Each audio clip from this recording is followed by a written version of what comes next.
Samajwadi party के प्रदेश अध्यक्ष नरेश उत्तम पटेल जी हमारे साथ मौजूद है, बात करते हैं उनसे।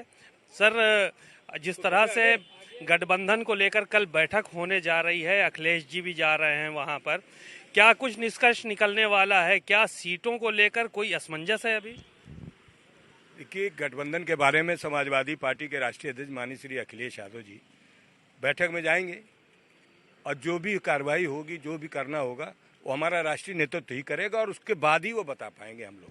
नहीं, कांग्रेस को लेकर एक चीज ये चल रही थी कि कांग्रेस को उसकी जो भी यहाँ पे जमीन है उसके हिसाब सीटों का बंटवारा किया जाएगा, ये बयान दिया था कन्नौज में अखिलेश जी ने। तो क्या कांग्रेस को लेकर अभी कुछ बात बन नहीं पा रही ठीक से? देखिए, हमने पूरी बात कह दी कि गठबंधन जो होगा वो राष्ट्रीय स्तर पर है और राष्ट्रीय स्तर के नेतृत्व ही वो तय करेंगे।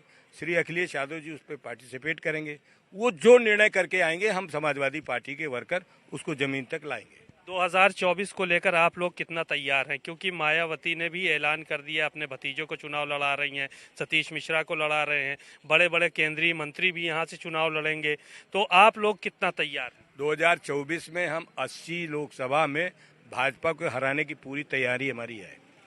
पूरी तैयारी है। कल एक बयान आया था, आपने भी सुना होगा, परिवारवाद को लेकर, कि परिवारवाद लोकतंत्र के लिए खतरा है। ये भारतीय जनता पार्टी के एक बड़े नेता ने बयान दिया था। वो सही कहे हैं, संघ परिवार है। एक परिवार तो देश में चल रहा है, संघ परिवार, और उसमें पता करो कितने परिवार के लोग हैं। तो भारतीय जनता पार्टी के लोग जो कह रहे हैं वो करके दिखा भी रहे हैं। परिवारवाद, संघ परिवार चल रहा है। लेकिन ये तो टारगेट अखिलेश यादव के ऊपर उत्तर प्रदेश में खास तौर से किया जा रहा है, ये देखा होगा आपने, क्योंकि आपकी पार्टी सबसे बड़ी पार्टी है भारतीय जनता पार्टी में के बाद इस वक्त। तो इस पे इसलिए अखिलेश यादव को टारगेट किया जा रहा है। देखिए, टारगेट अखिलेश यादव जी की किया जा रहा है, ये हम भी जानते हैं। इसलिए किया जा रहा है कि अखिलेश यादव जी गरीबों के नेता हैं, पिछड़ों, गरीबों, दलितों, शोषितों, अकलियत के भाइयों, कमजोर लोगों का नेतृत्व कर रहे हैं और कमजोर लोगों का आशीर्वाद, सहयोग समाजवादी पार्टी के ऊपर है और समाजवादी पार्टी के नेता अखिलेश यादव हैं। इसलिए टारगेट करते हैं भारतीय जनता पार्टी और भी भारतीय जनता पार्टी के अनुषंगिक संगठन के लोग और भारतीय जनता पार्टी के सहयोगी दल अखिलेश यादव को इसलिए टारगेट करते हैं कि अखिलेश यादव दलितों, शोषितों, पीड़ितों, अकलियत के भाइयों, गरीबों के नेता हैं। गरीबों की बात करते हैं तो गरीब न उठे, इसलिए भारतीय जनता पार्टी इस तरीके के कृत्य करती है। एक आखिरी सवाल और था, क्योंकि ये देखा जा रहा है 24 के चुनाव से पहले चाहे वो सहयोगी दल भारतीय जनता पार्टी के जितने भी हैं, वो ज्यादा से ज्यादा सीटें हासिल करने के लिए मैदान में उतर चुके हैं, तमाम जगह सम्मेलन कर रहे हैं। क्या समाजवादी पार्टी के भी जो सहयोगी दल हैं वो भी कुछ बड़ी डिमांड कर रहे हैं आप लोगों से, या उनको जितनी बात हो गई उतने पे ही संतुष्ट कर देंगे आप?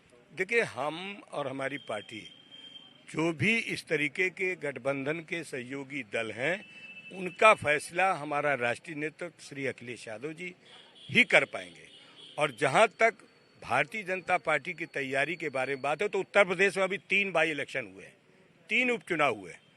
एक चुनाव हुआ अभी घोसी में, घोसी विधानसभा का चुनाव जनता ने समाजवादी पार्टी के उम्मीदवार को जिताया और पूरी सरकार की ताकत लगे रहने के बाद भी भारतीय जनता पार्टी 44,000 से हारी। उसके पहले खतौली विधानसभा का चुनाव हुआ, समाजवादी पार्टी राष्ट्रीय लोकदल के गठबंधन का उम्मीदवार वहां जीता। मैनपुरी का लोकसभा चुनाव हुआ, वहां समाजवादी पार्टी की श्रीमती डिम्पल यादव चुनाव जीती। तो उत्तर प्रदेश का सिनेरियो कुछ दूसरा है और उत्तर प्रदेश में समाजवादी पार्टी भारतीय जनता पार्टी को हटाएगी। सीधे मोहन यादव को भी यहाँ भेजा जा रहा है, यानी कि उत्तर प्रदेश के बगल का राज्य मध्य प्रदेश, मोहन यादव को वहाँ पर मुख्यमंत्री बनाया गया और उनको भी उत्तर प्रदेश भेजा जाएगा, कहीं ना कहीं पिछड़ों को साधने के लिए। देखिए, पिछड़े जान गए हैं कि भारतीय जनता पार्टी बात पिछड़ों की करती है, लेकिन अपघात पिछड़ों के साथ करती है। भारतीय जनता पार्टी जो रिजर्वेशन 27% उत्तर प्रदेश में हम देख रहे हैं पिछड़ों का है, वो रिजर्वेशन भी भारतीय जनता पार्टी पिछड़ों को नहीं दे रही है। दलित भाइयों का जो 21% है, शेड्यूल्ड ट्राइब का 2% है, 23% रिजर्वेशन SC ST का है, उस पर भी पूरी तरीके से भारतीय जनता पार्टी डाका डालती है। तो शोषित, पिछड़े, दलित सब लोग जान गए हैं कि भारतीय जनता पार्टी की कथनी करनी में भेद है। इसलिए 2024 के चुनाव में समाजवादी पार्टी ही उत्तर प्रदेश से भारतीय जनता पार्टी को हटाएगी। शुक्रिया बहुत बहुत। आपने नरेश उत्तम पटेल जी को सुना, उन्होंने बहुत सारी बातें कही और साफ तौर पर कहा कि जो समाजवादी पार्टी है वही भारतीय जनता पार्टी को 2024 के चुनाव में हटाने का काम करेगी। कैमरामैन पंकज निगम के साथ सीमाब नकवी, भारत समाचार, लखनऊ।